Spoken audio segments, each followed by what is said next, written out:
Welcome back, nerds and turds, to another live stream repair. Hope you're all having a wonderful Friday. So, we've got some work to do.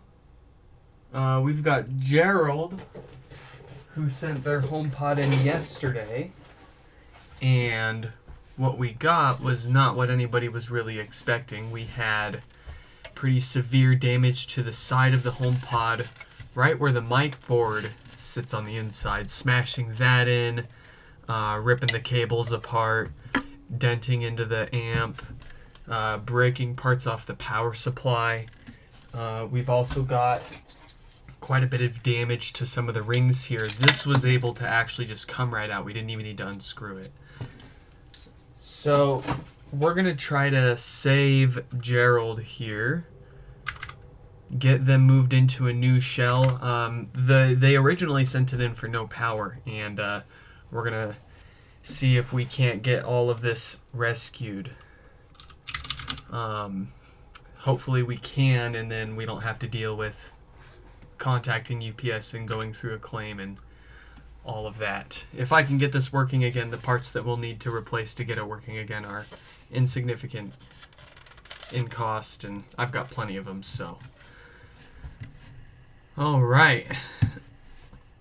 We've actually got everything out of the shell that I need to move into another shell, save for the mesh right here, so we're going to get that off in a minute. But first, we need to try to save the amp. If we can't get the amp working, then, well, that's the biggest problem that we got really here. Once we can get the amp working, then we can test their logic board and display. We're going to need to get them a different power supply, which I've got plenty of. But we'll be able to see if their amp and logic board work. If those two pieces work, that's really what we are most concerned about, and we can get everything else replaced. So, if we look up close, the reason why I'm concerned about the amp is actually everything looked okay. Want to check the connectors here because there was a significant amount of shock. We want to make sure that these didn't start breaking off. This is good. But my main concern is actually this cap right here. And what had happened was when the HomePod got squished, it pushed the subwoofer into the power supply, and it smushed this cap over here a little bit. So it's still mounted to the board pretty firm, but it is it's seen better days. So we're gonna get that replaced with another one just for good measure.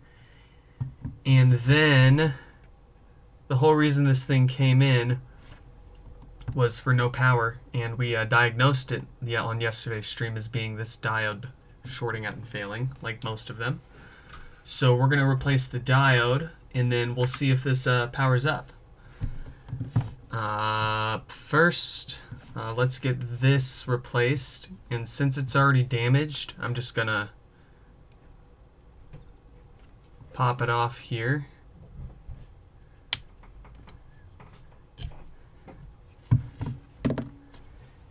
Let's get our heat turned on.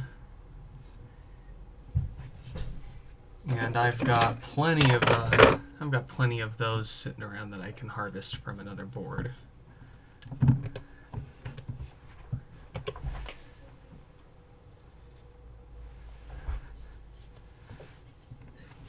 So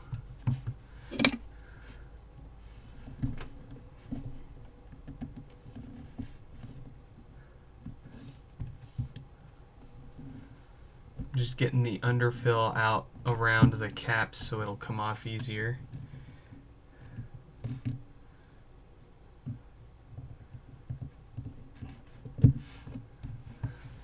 There's like a bunch of crud on it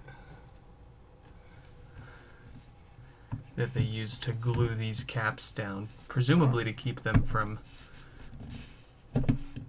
shaking loose.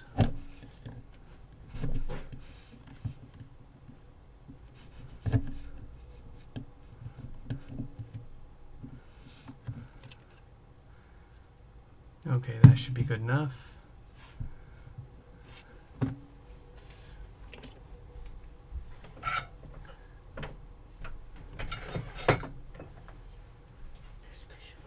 Oh, sweet. That's a sick color. Yeah.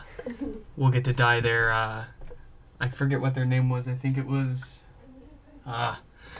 somebody sent in a HomePod that's going to get dyed this color tonight. So, pretty stoked for that.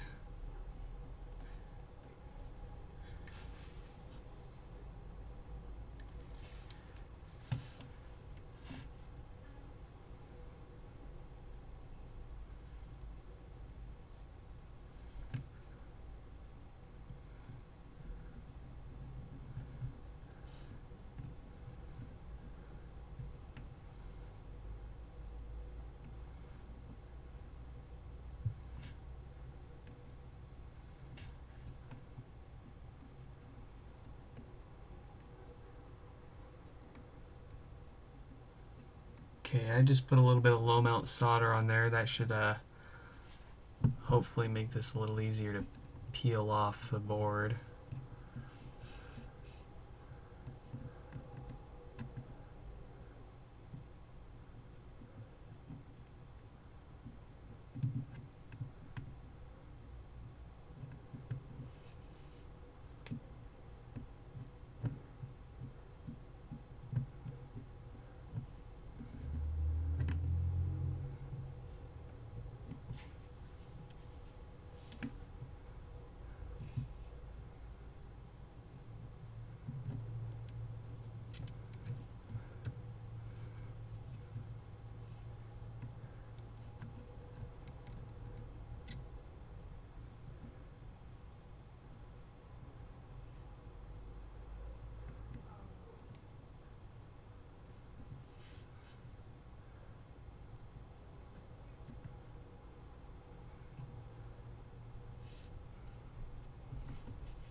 I'm gonna have to return these cases.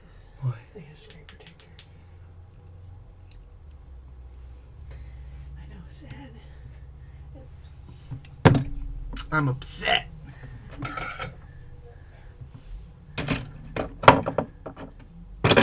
Alright, we have a new cap. Let's get the old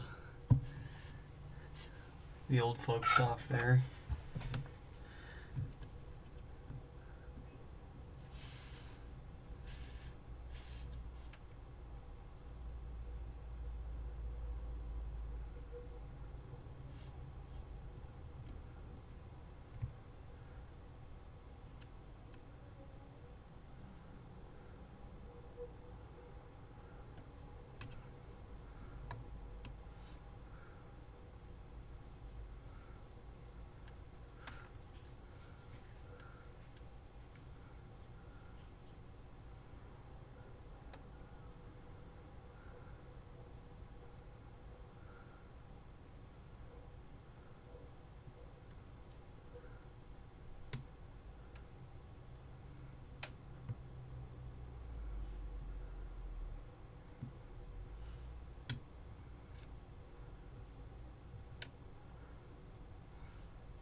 Oh, come on. So close. There we go. Okay, let's clean those pads out so we can stick this new cap through.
This is just not cleaning up.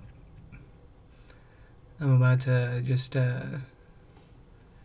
heat it up and stick it through as it is, which is fine. It's just a little harder. Yeah, let's just do that.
Hey, there we go.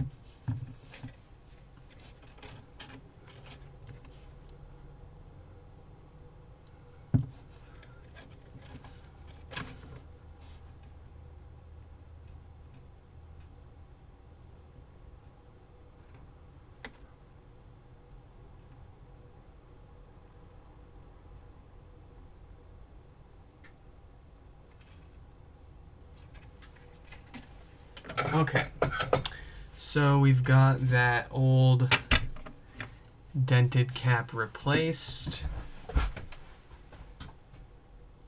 It needs a new Schottky barrier diode to fix the original issue this came in for, and then we'll see if this powers on or if we have a bit of a show.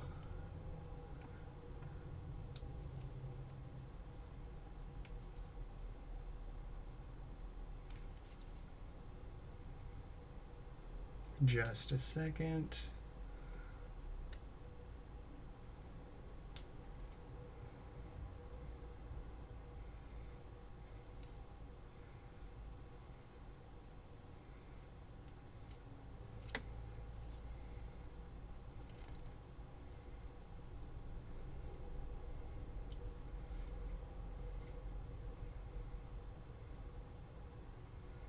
Okay.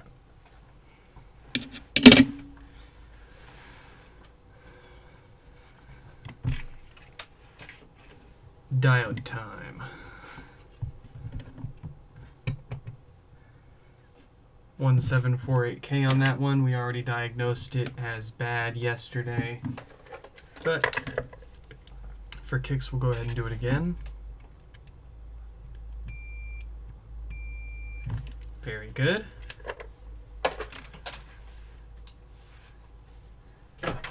Very good as in definitely dead.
Okay. The moment of truth. Did this amp suffer too much damage from getting clobbered around?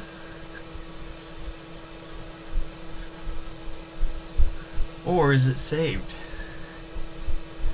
from just a cap and a diode?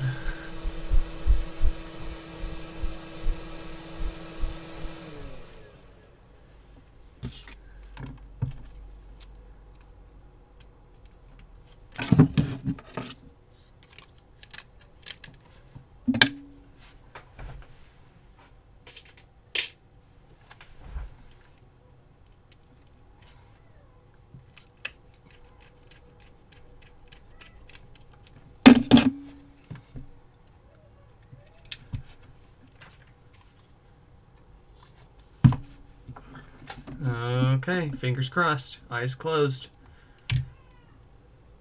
Hey, we got power. But do we got bass? And how much offset do we have?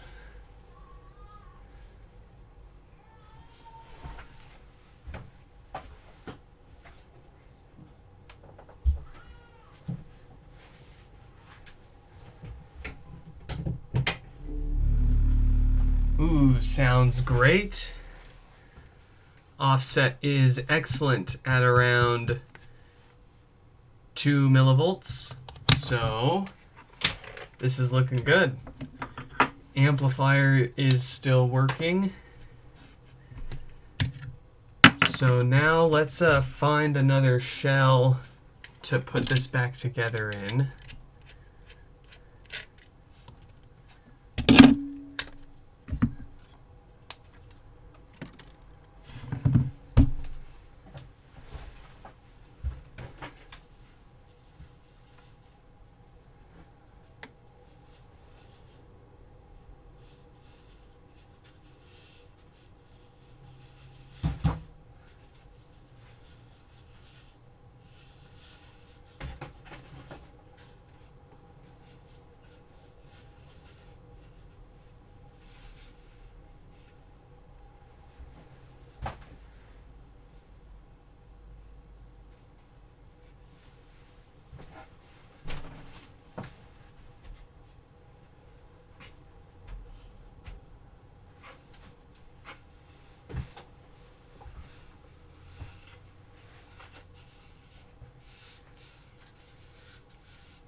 Okay. Is it fixed?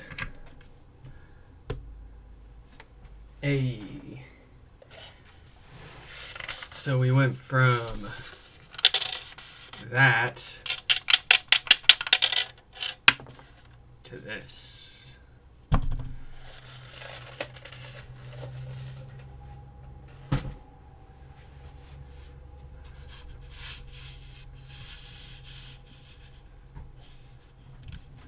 Hey Slam, welcome to the stream. You just got the tail end of it here. Pretty short one here today, but it's gonna be a good Friday though, because we got this catastrophic damage repaired. We've got their amplifier, their logic board, their display with a replacement shell, ribbon cable, and power supply. So let's see if everything together works. I'm having trouble connecting to the internet. Yes. I'm having trouble. Alright, and volume buttons light up nice and even. So pretty short stream today, but we've got a HomePod to color up teal for someone tonight, so I've got to get right to it. If you guys have any questions, check out the website, nixfix.com. I've actually got a few updates on the website. Let me see if I can get that up here. Here we go. So, if we go to common issues, I've got little quick links that can help you navigate through the different categories of issues. So there's a few different potential causes for flashing volume buttons and boot loops. Most of them actually fall into physical damage. You've got no power. There's a few causes for no power, and then you've got death farts and popping. You've got no bass, no sound, missing, also missing parts in mesh. So missing parts, if you are missing a part, let me know, and if I notice a trend, people start missing the same part, then I'll throw it up here so that way it's a little easier to find. Fewer people have to email me. We've also got if you look at okay, so I simplified repair estimates, right? So pretty much everything falls into like $60 to $90 repair range, current pricing as of the time of this video. Most repairs are going to fall between 60 and 70 bucks. They only go up to $80 or $90 if the subwoofer or another board needs to get replaced. But I've also added sound samples so that way people can more easily identify what problem they have. Because I've noticed a couple of times now people have sent in their HomePods thinking that their acceptable amount of popping, which is totally normal, are actually death farts, when in fact they're not. So head over to the website. I've got those samples here. You can play around with them. And I've also got a frequently asked questions section here. I've also got the list of all the tools that we use on a daily basis here. So if you want, you can check those out. And that's about it. Of course, I've also got my contact info up on the website if you want to reach out to me to send your pod in to be repaired here on the channel. Maybe don't trust a specific UPS store with packing it, because that might happen. Maybe pack it yourself. Or if you're gonna have them pack it, then watch them do it. So